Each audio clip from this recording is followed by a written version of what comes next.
So welcome to the Love Fly podcast. Today we're joined by Julia DeNey, and we'll say welcome. Yeah, thanks so much for having me.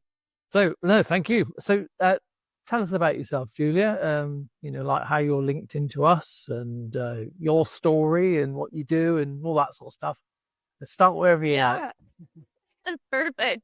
Yeah, we'll start at the beginning. So I studied fashion design at Cornell University and ended up really falling in love with adaptive design and creating clothing for kids with disabilities. And I ended up graduating in COVID in 2020. So while the fashion industry was pretty shut down, I ended up going and working in special education. And I ended up just like melding those two interests and really seeing a need for my students that struggled with sensory needs and really with certain sensory tools and needing that help with transitions and with overstimulation and all that. So I decided to kind of take my background in fashion and functional fashion and create these adaptive solutions for them. And then that eventually evolved into my company now, which is Sense-ational You, which creates and sells these clothings to kids worldwide. Wow. Okay, that's a great little bio. So, what made you think to do this? Because it seems so. It's so off, like nothing I've ever heard of before. So maybe it's a very well known. Yeah. It's not something I've ever heard of. No, it was definitely something I had never heard of before it was kind of brought to my attention. And in college, it was really through some volunteering with a local preschool and resource center that focused around autism. But it was parents and teachers that brought it up to me because I was studying fashion, what a struggle a lot of clothing can be for their kids and students. And so it just kind of started me down this path of being like, wow, I never thought about that. It's not something I ever personally struggled with or someone in my family did. So it was not on my radar. Like, you don't know about it. And I ended up just like really falling in love with that side of how fashion can help and kind of be this positive force for inclusion and helping kids gain self-esteem and confidence. And as soon as I went into teaching and kind of saw how wide that need was and seeing how it was for certain students I really connected with, I really just wanted to make sure it was something that was available for everyone. Cool. So that makes sense. So, what is it about, like the clothing that you don't make? Every other bit of clothing. What is it that makes it incompatible with people? Yeah, so one of the biggest things is tags in clothing. You may not notice yours or on some sweaters, they might be a little annoying, but for kids with heightened sensitivities, it can actually feel really painful, like it's cutting them and really make the clothing intolerable to wear. So that was a pretty universally hated element to the clothing itself that we were able to design out of the clothing. And from there, it was just like a lot of other considerations similar to that, like seams on the inside of clothing, the fabric choice, and really going a step further to add in the sensory tools into clothing as well. So things like a weighted vest or a compression vest you might see a child wear might be kind of uncomfortable. They get lost. It's a separate thing to put on.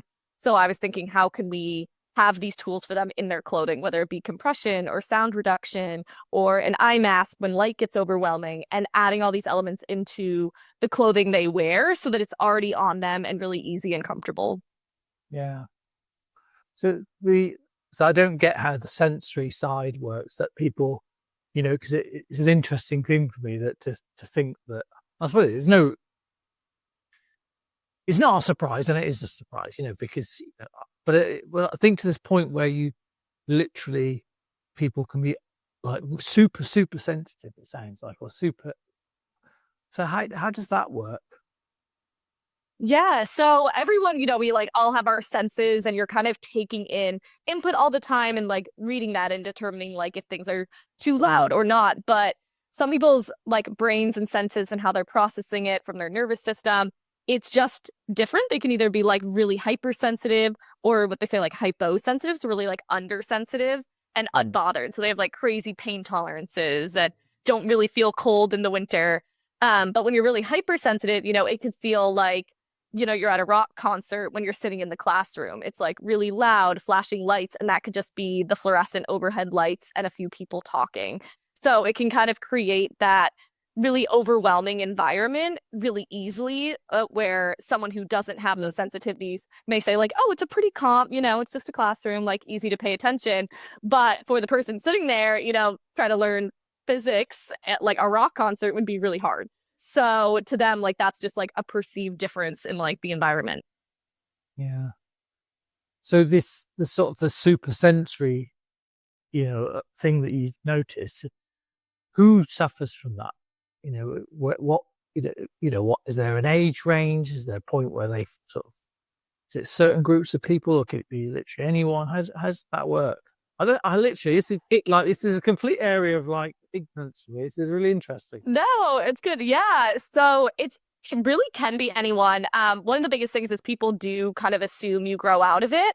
And that's usually not the case. It's usually you learn the coping mechanisms and tools that work best for you as you get older, but it's not something you'll like grow out of.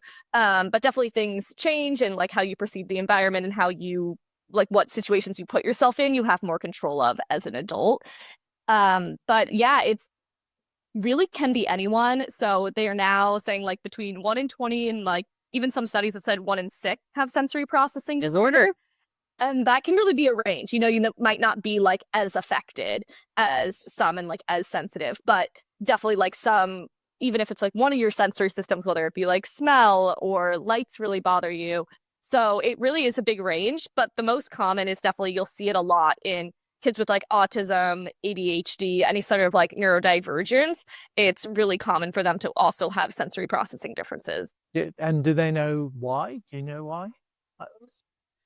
No, I mean, I think it's something that's like always studied, and then there's probably like a bunch of different answers. And I can't say that one of them is for sure, but I think it just is the difference in, especially for the neurodivergent kids, that's like your brain is wired differently. So it makes sense that along the way, like you're going to perceive your environment that you filter through those senses in your brain differently as well. Yeah, that makes sense. And so when people who are, over more super sensory, or you've used a bunch of different words, I'm probably stuffing this up, but No. when they wear your like clothing, what's the effect upon them? Yeah, so the goal is to have the sensory tools be able to help them in supporting in that kind of overwhelm or dysregulation that's caused by the environment. So we have a hoodie that helps filter out some noise. It has a material that's like built into the hood to help block some noise. And then an eye mask that can pull down, yeah, for like a full sensory break. So if the lights are too much and the sound's too much, it can just like filter some of that out. We also have a shirt that has compression built in. So it'd work a lot like, if you sleep under a weighted blanket or if you find like a long, tight hug really calming, it's kind of doing that same thing. It's providing that like calming, tight hug feeling to help them calm down when they're feeling overwhelmed or they're really seeking that input to kind of like center their body and their like awareness of space too.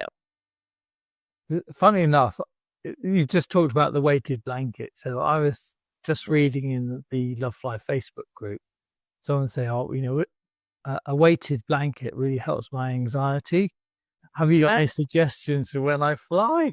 And I can't believe it. I just literally read that as I was on the train coming back from London earlier, and I read that and thinking, "Oh my goodness, I don't know what to say to that." And yet you are talking about this.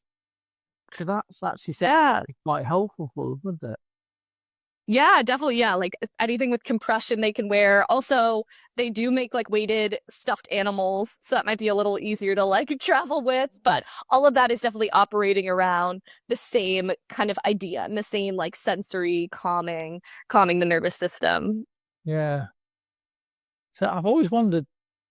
I mean, it's not the first time I've heard it, but I've never seen anyone write it in our group before. But I don't understand why the weighted bit is how that helps people. Do you understand that? I mean, is it worth? Do you? Yeah. Yeah, I actually sleep with a weighted blanket too. It's definitely great and super calming. Yeah, so it's called like proprioceptive input. So it's one of your sensory Sorry, say systems. that again. It's what input? Yeah, proprioceptive.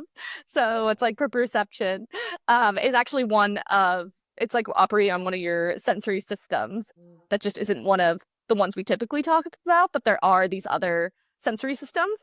And that's one of them. So it really is the equivalent of like being like, I don't know if you've ever, when you feel overwhelmed, you go to like a loved one and you get like a good bear hug, or you see kids like really want a hug from their parents as they're like calming down from a tantrum. It's that same idea. It's that like calming, and it just like calms your body because of that sensory input. So it really just is Mm. that same input, and being able to have that in different forms is really helpful for people in different ways. Some people, really want that sense of a hug or want that pressure, but don't necessarily want to deal with another person or have another person actually touching them or hugging them. But it works the same way. So like sleep, like it's very common, it can like relax your body and really like center your nervous system too. I suppose it makes sense, but I'd never thought about it like that. Yeah. The great thing about, I tell you what, doing this podcast, I learned so much, like so many things you don't know about, and then somebody like you comes on and says, "Oh, do you know this?" And I'm literally, it's like a whole world I never even thought about. Yeah, it's definitely really cool once you start learning about it. And I definitely fell in love with like learning about all the things and seeing it. And everyone's so different in what Mm. they need and how they perceive things. And it's always really interesting whenever I got like a new student to kind of figure out their sensory profile and like what they like, what they don't, what helps them. And it's been cool to also see how it is universal. Like our hoodie with a built-in eye mask is great for people that struggle with bright lights and overstimulation, but it's also amazing to fly with. Like I use the adult hoodie every time I fly to nap on a plane without bringing a separate eye mask. So it's really cool to see how adaptive fashion can be so universal. Yeah, I was going to come to the aircraft bit because I think that there's obviously some real good links there. They're just sort of more out of nosiness and curious. You've What is it you think about you that made this become a thing for you? Because I imagine there's people with your background, but they've just not seen it as the sort of like, this is something that needs to be done. Why do you think you particularly had that calling, if that's the right word? Yeah, I think it was a combination of things. I think for one, I started babysitting when I was like 10 years old, like mother's helper for my neighbor, and always fell in love with working with kids. But then simultaneously, I got older, really wanted to go into fashion and really loved that creative side of fashion design. And so when I went into college and was doing design, I learned about a human development minor, and I started doing that, but I wasn't sure how I was going to link the two together. They felt really separate, but I always loved both things. So I think I was always trying to find a way to kind of link my love of working with kids and fashion. And then on top of that, I always knew that I didn't want to go into fashion for runway shows or for fast fashion. I Yeah. always wanted to go in with something that was going to have an impact. I just at the time had no clue what that was going to be or what that would Mm. look like or what that would mean. And I think for a while that made me feel very uncertain and very unsure, just entering, being like, I don't even know what job I would want with this. I'm just going to continue down the path. And so, really, when I started talking to parents at this preschool about these kids that really struggled with a lot of elements of clothing and sensory, it all just kind of clicked for me in that way, that I could Right. work with kids and design for them and have an impact. And ultimately, as I kind of continued down that line, you just fall in love with the kids you're working with. And just, I wanted to create something that helped them. And then it became a lot more personal. But I think at first it really was just kind of this perfect click of everything I was looking for and always wanted to do. I just didn't know it was going to be exactly this. Yeah, it's really interesting how these sort of, these separate things can all kind of come together, can't they? When you're doing something, so you go, oh, it all makes sense. Well, I was interested in that. Yeah, exactly. You can only see it afterwards. You can't see it when you're in the moment, can you? And it, Oh, that's really cool. So what's the plan in terms of your business? What do you have, like an aspiration in terms of what you'd like to do with it? Where are you going to go with it? yeah, definitely. Yeah, I think we're going to continue to for sure be adding in different designs that meet different sensory needs, and also just even the same ones, but in different styles. And the goal would be that you could go onto a website, filter by your sensory need, and then you just shop by style like everyone else does, and like shop for what you're looking for. So that's definitely the goal, and continue. Um, sorry, and to continue to expand our sizes. So we started as a children's brand that have slowly been adding in adult sizes because, as we talked about, it's not something people grow out of. And also so many kids are already in adult sizes. I'll have parents reach out about their 10-year-old who definitely is within our target consumer who, has already grown into a men's small or medium.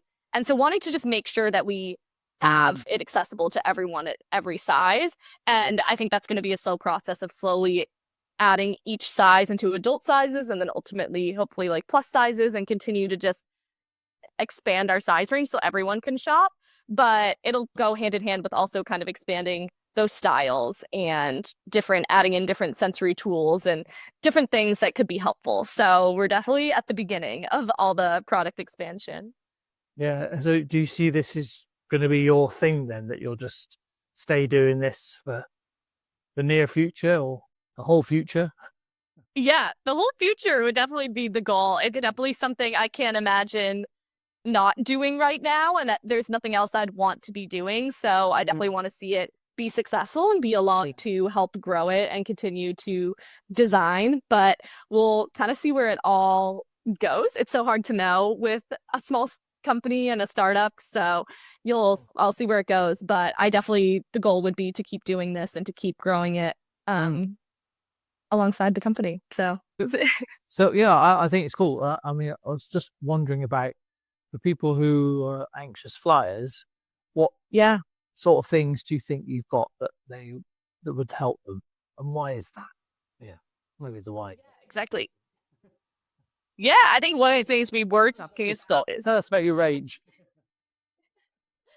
Exactly. No, I think one of the things we were talking about, that compression, we do have a t-shirt that has built-in adjustable compression. So what's great is the parent or caregiver could. How does that work then? So it's like straps, or is it? How's that? I just can't imagine it. You got one? Yeah, we'll need to see it. Yeah, I'll find one. I can see if I can grab one. But really how it works is there's like an outside t-shirt, and then just built in, it's attached at the neck. It's just like a lining built in. It looks like an athletic material tank top that's built in underneath. And both sides open up with Velcro, and the back has the soft side of the Velcro where you can tighten it to whichever level. So when it's just tightened, it's just right at the sides where it's closed. It's not going to give any of that tight feeling compression. It's going to be looser. And then you can tighten each side to make it as tight as someone wants. Because as we talked about the levels, like you may just need like a little bit of the feeling, or you may need it to feel like really tight and really squeezing and hugging you. So we wanted to make sure it kind of had that flexibility. Yes.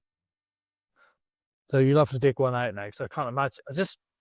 You've described it well, but I think I need to see it now. But if you got one. And I can what actually might be easier than even just trying to show it on the screen, which is sometimes hard when it's not on a verse. I'm going to just share my screen, and that way you can really see it. Because we do have on our website the full like range and like full photos and different videos that kind of show it. So here you can kind of see that underneath is this white part that pulls up and then fully adjusts on the side. So underneath it's just this like tank top that tightens on either side. Oh, that's very smart. Oh, I see. Oh, yeah. It's very cool. Oh, good. Yeah, so this is the part that'll pull and tighten. So this is kind of like a medium tightness right now, like a light hug. But otherwise, it just kind of looks like a tank top undershirt under your t-shirt. But it is built in so that it's not like this separate thing you to remember and carry around. Yeah. Oh, that's really cool. There's a impossible hug. Yeah, exactly. It's great. So it's definitely great across like a lot of scenarios. So when that's available in kind of adult size, that might sort of help some of our anxious flyers who've been asking for something like that. And totally. The other thing you said, there's a hoodie or something that you got, which yeah. So our hoodie has a material that's built into the hood that helps block some noise. So it's not enough that, a child couldn't like listen to their teacher, hear you talking, but it does have a little bit, and it has a little bit of a weight to it because that material, which for the same reasons we were talking about, can be calming. Some kids really like it as like head squeezes, and adults too. So there's that, but it has a built-in eye mask that's really great for flying and travel in particular because you can pull it down and just like totally block out what's going around. You don't have to remember to like put on or struggle with a separate eye mask. You can fit your headphones on and you can do everything else you want to do, but just like pull down the eye mask whenever um you may need it. So that's the best for travel, and that we have in kid and adult sizes. And I personally use the adult one to fly all the time because it's great for sleeping and you don't care if the person has the light on next to you because you already have it blocked out. That good, is it? Right. Wow.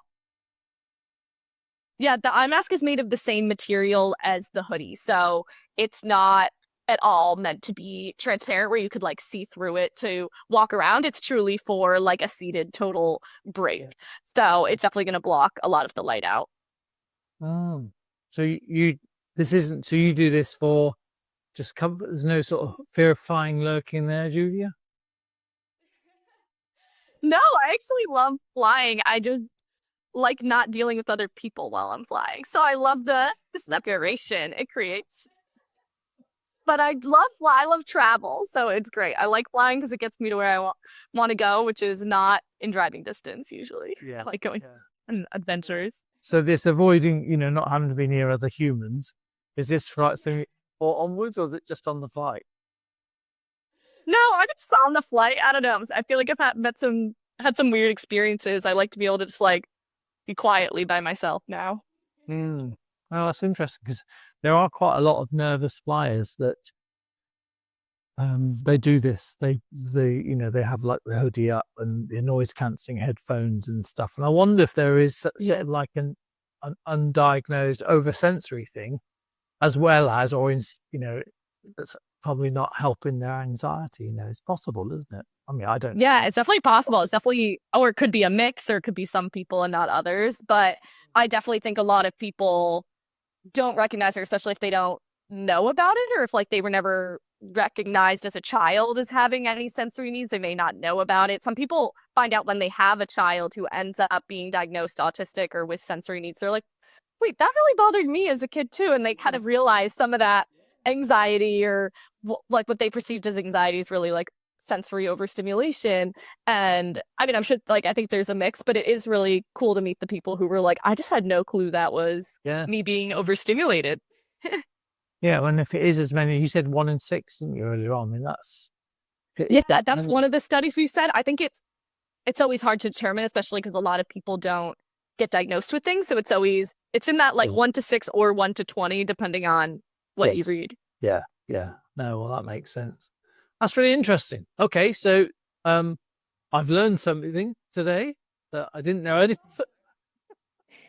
makes a lot of sense. So just give us a couple of references for people that if they want to find your stuff, where the best place to find you, whether it's social media or your website, and then we'll also put that in the little bio as well underneath.